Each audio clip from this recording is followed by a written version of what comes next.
पहला कहानी, the first story is, पहला कहानी है the shoe man. The shoe man, एक बार एक आदमी अपने चर्च में जाता है और वो थोड़ा लेट उठता है, तो इसके लिए वो जब उठा तो उसे समझ आया कि मैं लेट हो गया, तो वो अपने बेड से उठता है। उठने के बाद अपने टाई को, कोट को, पैंट्स को, सब चीज़ों को तैयार करके वो क्या करता है, वो तैयार होकर वो चर्च पहुंचता है। जब चर्च पहुंचता है तो ऑलरेडी चर्च में लोग ऑलरेडी होते हैं, तो इसके लिए वो जल्दी से वो क्या करता है, जो उसको सीट मिलता है, उसका रेगुलर सीट तो उसे मिला नहीं, तो जो सीट उसे मिला वहाँ जाके वो बैठ गया। जब वो सीट में वहाँ जाके बैठा तो उसने देखा उसके बगल में एक व्यक्ति बैठा हुआ है, और जो बैठा हुआ था तो उसका पैर हल्का सा क्या है, उस बगल में जो बैठा था उसका पैर इस व्यक्ति के साथ टच हो रहा था। तो उसने जल्दी से अपना जूता हटाने की कोशिश की, तो उसने नीचे देखा तो देखा इस व्यक्ति का जो जूता है बड़ा ही गंदा है, फुल डस्टी है ना, कोट इतना आयरन्ड नहीं है प्रॉपरली, और जूता बड़ा डस्टी है, जूते के कंडीशन बड़े ख़राब है, और सॉक्स दिख रहा है, सॉक्स में भी हल्का फुल्का धूल लगा हुआ है। तो पूरे टाइम सोचता रहा यार ऐसे कौन चर्च आता है, बोला इतने धूल के साथ कौन चर्च आता है, इतने गंदे जूतों के साथ कौन चर्च आता है। फिर उसके बाद प्रचार का टाइम हुआ, प्रभु के दास प्रचार कर रहे थे। तो जब प्रभु के दास प्रचार कर रहे थे तो उसको लगा कि यार आज का वचन तो थोड़ा बोरिंग सा है करके, पर वो देखता है उसके बगल में जो बंदा बैठा हुआ है उसकी आंखों से आंसू आ रहा है, वो रो रहा है, वो देख रहा है कि भाई ऐसा क्या प्रचार कर रहे हैं पास्टर साहब कि मेरे बगल वाला क्या कर रहा है, उसकी आंखों से आंसू आ रहे हैं। तो जब उसकी आंखों से आंसू आते देखा उसने, तो वो भी बड़े ध्यान से फिर प्रचार को सुनने लगा, है ना। और उसके बाद फिर जब लास्ट प्रेयर आया तो वो देखता है कि ये जो बगल वाला बंदा अपना हाथ उठा रहा है, भयंकर तरीके से रो रहा है, घुटने पे आ रहा है, आंसू बहा के प्रभु का लास्ट में आराधना कर रहा है।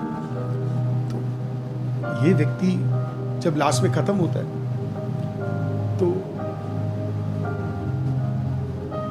पास्टर के सर्विस के बाद, सर्मन के बाद अनाउंस किया जाता है कि अगर आपके पास एक मौका है, आप कुछ नए लोगों से क्या कर सकते हैं, आप मिल सकते हैं करके, है ना। आपको कोई नया लगता है तो उनसे जाके मिल सकते हैं करके। तो वो उसको बड़ा क्यूरियोसिटी होता है। ये शू मैन जिसके शू खराब है, वो जल्दी से जब बाहर को जा रहा था तो ये आदमी जल्दी से जाता है और उसको हाथ मिला के उसको हाई कहता है, प्रेज़ लॉर्ड कहता है, और कहता है कि आप कहाँ से है, क्या है करके, है ना, और कहाँ। तो उसने बोला कि मैं पास में ही रहता हूँ करके। तो उसके कपड़े वपड़े सब थोड़े शैबी थे, तो उसने जल्दी से जब वो बात करने लगा तो उस आदमी की आंखों से भयंकर आंसू आ रहे। तो उसने पूछा कि व्हाई आर यू क्राइंग, आप रो क्यों रहे, है ना, आपको रोने की क्या ज़रूरत है। तो उसने बोला मैं इसके लिए रो रहा हूँ क्योंकि इस चर्च में आए हुए मुझे 4 से 5 हफ्ते हो गए, और आप पहले व्यक्ति हो जो मुझसे बात कर रहे हैं, you are the first person is talking to me. उसने बोला शायद पता नहीं मेरे जूते खराब होंगे या मेरा कोट सही नहीं होगा, मेरे जूते हमेशा डस्टी रहते हैं। और वो बोलता मैं आपको सच बताता हूँ, मैं एक दिन पहले अपना जूता सब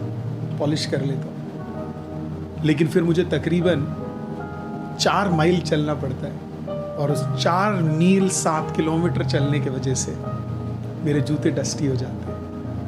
मेरे पास कोई और ऑप्शन नहीं है। मैं पिछले 4-5 हफ्ते से इधर आ रहा था, हर बार वचन मुझसे बातचीत करता है, I am so thankful to God. पर शायद मेरे कंडीशन को देख के कोई मुझसे बात नहीं करता था, but today I felt so good कि 4-5 हफ्ते बाद पहली बार कोई आके मुझसे प्रेज़ लॉर्ड और शेक हैंड कर रहा है। वो व्यक्ति जो टाई पहन के आया, जो वाहन पे आया, जो सुंदर बनकर आया, उसको एक रियलाइजेशन हुआ कि आपको यीशु के प्रचार से ज़्यादा यीशु बनकर दूसरों को दिखाना ज़्यादा ज़रूरी है। Today people of God, let us speak less about Jesus and show more about who Jesus was and who Jesus is and who Jesus will be when he'll come back. प्रियो, हमारा जीवन इस प्रकार से हो कि हम दिखा सके कि प्रभु यीशु मसीह कौन है करके, और वो जीवन अगर हम दूसरों को दिखा सकते हैं तो कई लोगों में छुटकारा आ सकता है। तो ये था पहला कहानी, द शू मैन।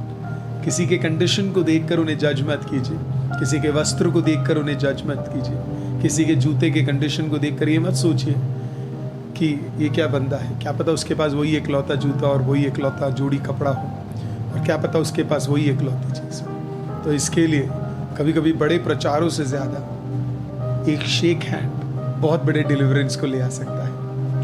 पुराने टाइम में जब चर्च का प्रभु भोज का सेवकाई ख़त्म होता था तो गले मिलके एक साथ क्या करते थे, धन्यवाद करते थे। इस विषय में मैं आपको आखिरी स्टोरी बताऊंगा, दैट्स ए ट्रू स्टोरी, लेकिन उस तक के लिए अभी किसी का कंडीशन देखकर उन्हें जज मत कीजिए, क्या पता वो किस चीज़ से गुजर रहे हो। याद रखिए हर व्यक्ति के शू का साइज अलग होता है और वो जो चीज़ से गुजर रहा होगा वो बिल्कुल अलग होगा।